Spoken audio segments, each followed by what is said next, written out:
Alright, y'all, I'm coming at you fresh off of having watched the first episode of Life is Strange Double Exposure. Ready for the mosh pit, Shaka Bra. And that is correct. Maybe not. I watched it. I did not play it. I don't intend to play it. If you haven't been following my channel along this far, you'll know that I am not a fan of what I've seen on Double Exposure. I'm not a fan of the direction they are taking the game, and I downright refuse to spend money on it and support it financially.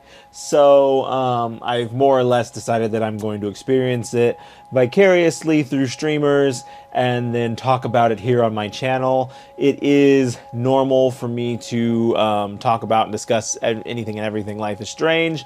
It is abnormal for me to have not played it myself, but when you need to stick to your guns, you need to stick to your guns. And so, boy howdy, do I feel good about my decision so far. Boy, I can't make this choice. There is a whole lot of nothing really going on in that first episode of Life is Strange, and it was every bit as underwhelming as I would expect a Deck 9 title to be. And perhaps I am just a super cynical jerkface who has been absolutely ruined by his own opinion that he has forced upon himself and believed wholeheartedly. That is absolutely true. I could be just blinded by my own negativity, but I tend to think that I have enough ability to think outside of my own negativity to realize that this is beyond just my own negative thoughts.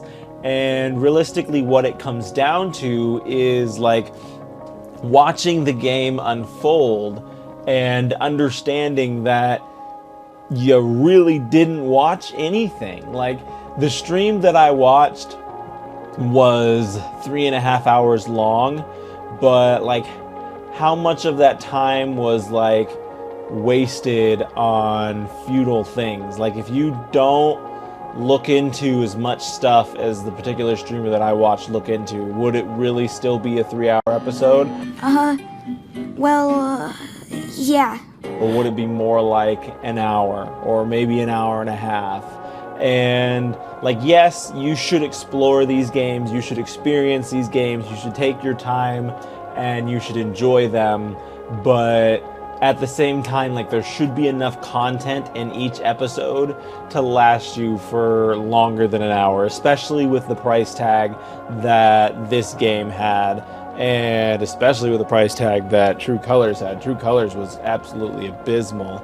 And it is wild to me that they continue to make this lackluster, empty shell of a game for such a highfalutin price tag, especially with the crazy, yucky marketing tactics that they have done. And I'm really more interested in seeing Cuckoo on Games is the Life is Strange creator that I feel we share the most thoughts on, and they are more honest about their opinions on this game than the other streamers are. I feel like a lot of streamers lean towards being positive on their channel because game companies are more willing to reward those who are positive and not stating the facts, or not even necessarily stating the facts, but just not saying the ugly truth behind it. Like, I'm sure these people recognize that these games are lackluster, but they're not going to come out and say that. They're just going to be like, oh, well, that was fun, I'm going to move on to the next thing.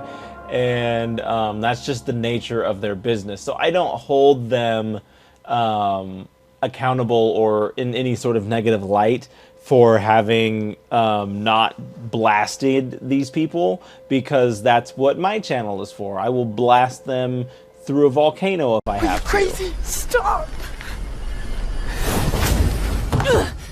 and I will laugh at them and enjoy it every second of the way. And it shows whose content does better online, because I'm over here blasting people and I only got an audience of like 20 people, and then the streamers get hundreds of thousands of views and they're just like, hey, let's just play the new Life is Strange game. And I'm like, yeah, that's not, guys. So going down to business, this will be a spoiler review, so if you haven't watched it, if you haven't played it, and you give a crap about not being spoiled, then you've been warned right here and now. It wasn't an accident. Son, now is not the time. Gabe called the mine. I gave him my sat phone to be sure he could get through. They fucked up. And now Gabe's dead. Do not watch this. But if you don't care about spoilers, if you've already played it, if you want to hear what I have to say, then stick around, because boy howdy are you about to hear it. So right off the bat, the story opens with you and Sophie exploring some abandoned bowling alley, and there was really no critical character development or plot establishing or anything really of any sort of substance going on here. The idea is that I think they're just trying to introduce you to the characters in their mundane life and be like, this is what these characters are like, and this is why you should care about Sophie. And I was like, you guys gotta try so much harder to get someone to care about a character that we know is going to die. I've said this time and time and time and time again, but they have got to stop ruining critical character deaths before the game comes out. My friend Sophie is dead. Gabe is dead. Like, it nullifies 90% of chapter 1 90% of the time. When I played Life is Strange 2 for the first time, I had no idea what to expect from that game. And the father's death... I want to go home! They're good kids, officer. I'm sure they didn't do anything. Don't move! Oh, they didn't do anything! It's gonna be alright. On the ground! Hit me like a freight train. I was like, oh my gosh, like this is incredible. And the superpower, I was like, what in the world did I just experience? Because I had no idea what I was walking into. And like, obviously now, as a Life is Strange fan, I know there's gonna be a power and there's probably gonna be a mysterious death, but you still don't have to spell out who it is and what the power is in your marketing material, because that eliminates so much of the mystery element that it's not even funny. And so right off the bat, I cannot invest in Sophie as a character because I know she's gonna die. Like, my brain just won't let it happen. It's just like, I don't care. She's dead. She's already dead. Like, I don't care. She's dead. She's already dead. And that is exactly how I felt the entire time we were doing this bowling alley scene. And like I said, there was no significant character development. They didn't even really go out of their way to make me like her. They were just like, here's this girl, she's Max's friend, you should like her. That's what they gave me. And I'm like, I don't like her. I didn't want to see Max come back, so I don't care if she's Max's friend or not, really. And here we are. And so bowling alley scene was a bust. Oh my god. What? Nothing of that was at all interesting or pivotal or mind-blowing. And I think they teleport from the bowling alley scene to this bar scene, and they give you like the first like seemingly good choice of the game, which is whether or not, well, actually I think the Chloe thing might happen before this. I don't recall the exact string of events because I just only paid so much attention to this chapter, and I've only seen it once, and I don't intend to watch it again. So at any rate, I'm saving the Chloe thing for last. So if you're here specifically to want to hear about my thoughts on Chloe, fast forward to like way later in the video, because I'm going to go through everything else and then I'll tackle I'll Chloe. always love you. Now get out of here, please. Do it before I freak. And Max Caulfield, don't you forget about me. Anyway, so the first or second major decision you make is about this random chick named Amanda, who Sophie is all like, you should go hit on that random chick named Amanda. And the player can be like, yeah, she's not really my type. Or, oh yeah, she's totally hot, let's go do this. And either choice is fine. Like, you set me up for a solid choice. Like, I could either say, I don't really care for this lady, or, all right, let's go. Because at the end of the day, in my opinion, I just met the girl. I'm not going to fall head over heels for her. I'm not going to be like, oh my gosh, Amanda! And that's really, I think, what they wanted the fans to do. And I'm like, who do they think is playing these games? Like, okay. At any rate, the streamer that I watched thankfully picked the choice that I would pick, which was, she's not really my type. Like, I just met the girl. What are you talking about? I should go swoon her or whatever. And Sophie's just like, oh, well, you should go look up pickup lines and figure out how to get this girl to be interested in you. And I'm like, what part of she's not my type did you not understand? What was the point of giving me a dialogue choice to say she's not my type if you're, as the game, just going to force my hand immediately and just be like, yeah, we don't really care if she's your type or not, you're going to find a pickup line for her. And I'm like, well, that was stupid. Like, why did I just make this choice? Was it even a choice? No, it wasn't a choice. They let me say something to someone that doesn't matter at all. So already, like, strike one against Deck 9 for, like, having one of the first choices of the game not even be a choice. And then you go through a whole bunch of stupid stuff. You wind up having to do, like, work at the bar, just like you had to do in Life is Strange True Colors, where they're like, oh, you have to work for a living, and then you had to go do this garbage, take people's orders and stuff, and in this one you had to go clean up somebody's broken bottle. It was really all kind of stupid.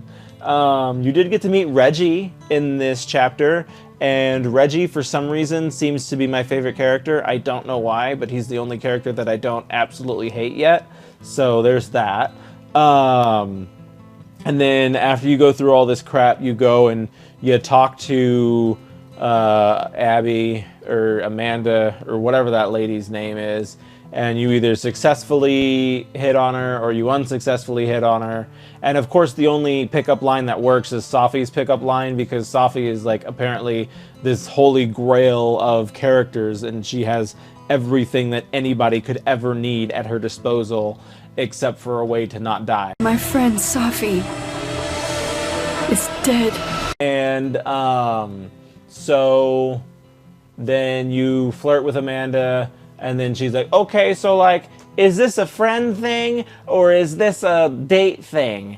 And that's when you kind of get to, like, set the boundaries. But, like, again, like, if I had said right off the rip that I wasn't interested, then I shouldn't have had to gone through all this rigmarole to pretend like I'm interested, just to ultimately tell the girl I'm not interested. I wasn't interested to begin with, and they were going to be like, oh, well, it was trying to show Sophie's character and how she goes out of her way to make Max do things that she doesn't want to do. And I was like, okay, but that doesn't give the player agency. Like, the whole point of these story-based games, these narrative-driven games, is to give the player some level of agency to control the character that they're controlling. And if they want their version of Max to go off and do something completely different and ignore Amanda, we should be allowed to do that. And if we're not allowed to do that, then don't even give us the dialogue choice to begin with.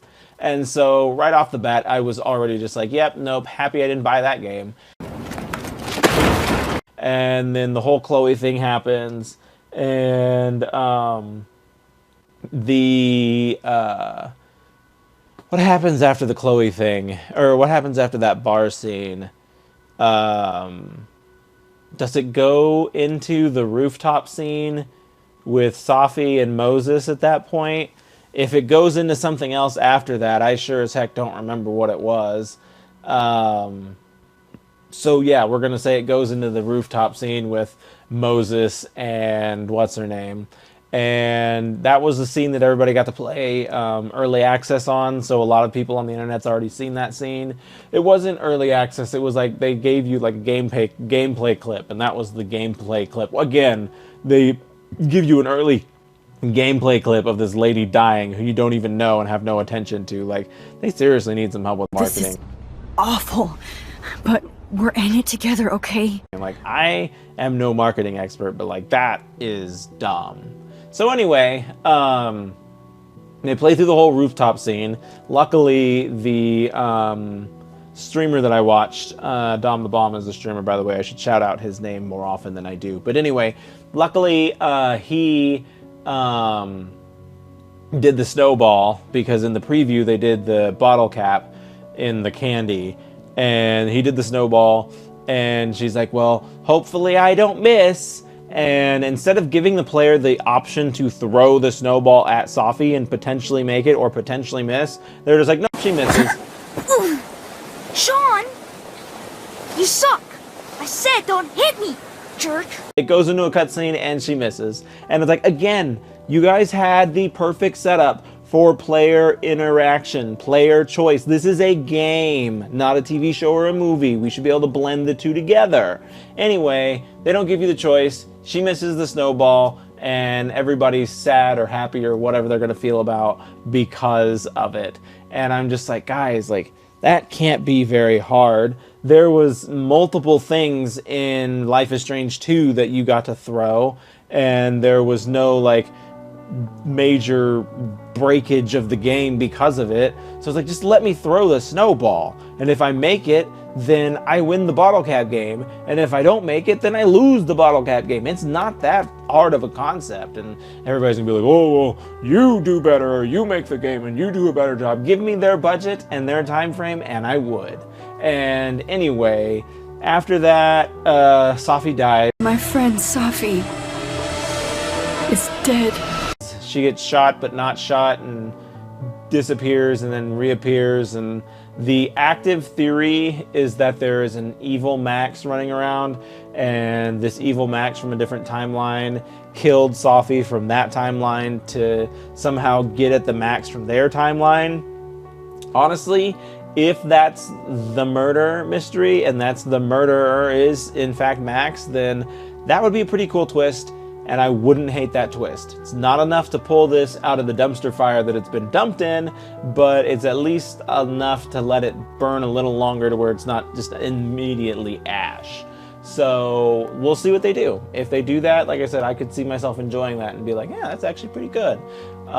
They added a texting feature in this game where you can actually text characters and you can choose what you text them. I think that is also another banger's addition to this game. Like, I will have very few things to say about the first chapter that I liked, and I will say that I like the texting feature. I think that's pretty cool. So woohoo to Deck 9 for getting something right. But the rest of it is just a big old pile of dumpster fiery poo. So she dies, and then they go into this max depressive stage where you like pick up with a character a couple days, I think, after Safi's death, and she's just been at home depressed the whole time. And then of course Amanda comes to cheer her up, and oh, well, that's why you have to be friends with Amanda, because if you're not friends with Amanda, it wouldn't make sense for her to come by and cheer you up. Or maybe, like, if you weren't friends with Amanda, maybe she wants to be your friend, so she still comes by to cheer you up, and you're like, oh, this is awkward, because I totally didn't want to be your friend earlier, but now I kind of do. Instead, they're just like, no, we forced you to be friends, so now you're friends, and she's going to bring you food. And it's like, okay, cool, thanks for forcing that on me. And then they have this interaction. You talk to Safi's mom, who wants to talk to you, because you apparently have some ungodly impact on Safi. Or no, her mom, not even Safi herself. And so then you go back to the school, and there's a bunch of stuff you can do in the courtyard when you run into Reggie again, my boy Reggie. And then you go inside and you meet the cult leader guy, who's the Abraxas Society, which is basically just the Vortex Club of double exposure. Way to go for originality, Deck 9. I should start like a counter with how many recycled things Deck 9 uses in this game, and be like, I wonder how much junk they did in this game that was done in another game that I can just be like, oh, redid, and start a counter and make fun of them. I love it. This is such a horrible, toxic space. I'm sorry, but I don't know why I'm being so cynical and hateful, but I feel like they deserve it. And so I'm going to continue. Anyway, Abraxas Society is garbage. We meet their leader, who's probably some highly suspect jerk face. They don't make him out to immediately be a jerk face, so maybe there's a chance that he's not, but I would be very surprised if they went the route of him just being a stand-up guy. I kind of want Reggie to just be a stand-up guy. He seems legit, but I don't feel like they're going to go that route with him either, but we'll see. You meet with Safi's mom, and Safi's mom's basically like, do you think she killed herself, or do you think she was murdered?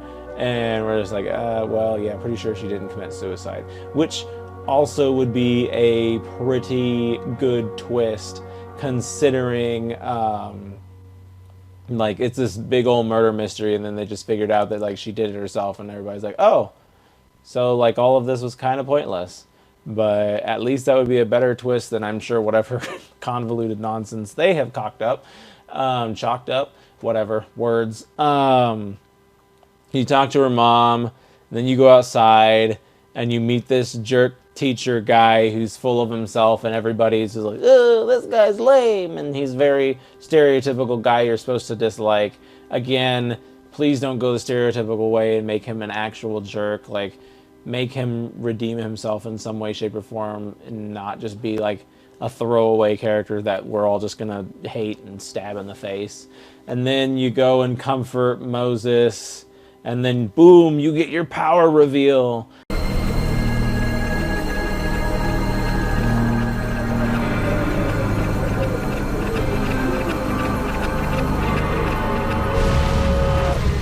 It's not rock, paper, scissors. Any colored deck can beat any other with the right cards. And say what you will, the streamer that I watched, he did a very good job at being impressed and blown away by the power reveal. And I'm just like, this is just Eagle Vision. It's just Eagle Vision, people. And like, they showed multiple previews of it, and I'm not impressed with it any more now than I was when they showed previews of it. So it's just like, okay, I can see people from another dimension. Oh, I'm in another dimension now. Now I'm talking to Safi. And then the game ends, or the chapter ends, and I'm just like, yeah, that was a whole lot of nothing. A big old nothing sandwich. Like, there was nothing about that chapter or the way that it ended that really made me want to play chapter 2, because they didn't reveal anything in chapter 1 that wasn't already revealed to the audience in the marketing material. My friend Safi is dead. Whoa! So, I say all that to say that I didn't like the episode. I'd give it like a 2 out of 5. Maybe 2.5 on a good day. And I have still remained on my stance of not watching this show. Not at all, actually. And so then moving on to the whole Chloe thing, which is the big thing, and I'll probably make my own video about this, but what a huge slap in the face to the fans. Like, I didn't choose to let Chloe live. I killed her off, so I wasn't that heartbroken about it, but I was still frustrated on behalf of everyone else who chose to sacrifice an entire town for this woman, and then they just break up. I'm like, that is the dumbest thing I've ever heard, but all right. I can see this going one of two ways. I can see Deck 9 leveraging Chloe as like a huge curveball in a late chapter, talking like late episode 4 into 5, kind of like blow your mind plot twist. Or they literally just wrote her out because it is far easier to write this story without her in it. I could see it being any of those two things. And for the love of the fan base, I really hope it's not the latter. But like, again, like me personally, I killed her and I didn't much care for her as a character. I never really got along with her. And so I'm not heartbroken about that. But I can still see how like literally anyone who cares even the slightest bit about that character is going to be livid. Like, to bring Max back, like Chloe is almost as big a part of Max's story as Max is. So to bring her back and not Chloe, it's like, just, you should have just left them both alone, done your own new story, and just left it there. But instead we get, oh, well, Chloe's alive, but you broke up and you may not ever see her again, but you get text messages and a letter. So yeah, that's what the fans want. The fans want text messages and letters. Oh, and they also have some other lady doing her voice lines, which terrible. I don't like this other lady doing her voice lines at all. And the lines that she says aren't even lines that Chloe says in the game. Like, I'm like, Chloe didn't say that. Chloe didn't say that either. And I'm like, why is Max remembering all these things that Chloe said that Chloe clearly didn't say? And she doesn't even have the same voice. Like, they should have just left well enough alone, honestly. Like, I didn't want these characters to return, and the characters are back, and I think they are just doing an absolute mockery of it. And so, Lord help them. Yeah, that is my thoughts, my unreserved, candid thoughts on Life is Strange, the double exposure episode 1 review, my Merciless review, and I'm just gonna keep at it. I will go watch episode 2, and I'm gonna tell the world what I think, and I'm gonna tell them that it stinks, because I doubt that I'll tell them anything differently. But if you enjoy me ranting on and hating about this, you know what to do. And I have my own animation out, so you should watch that. I've got my own books out, you should read them, and I'll catch you after I watch the next episode of this dumpster fire. Thank you, and goodbye.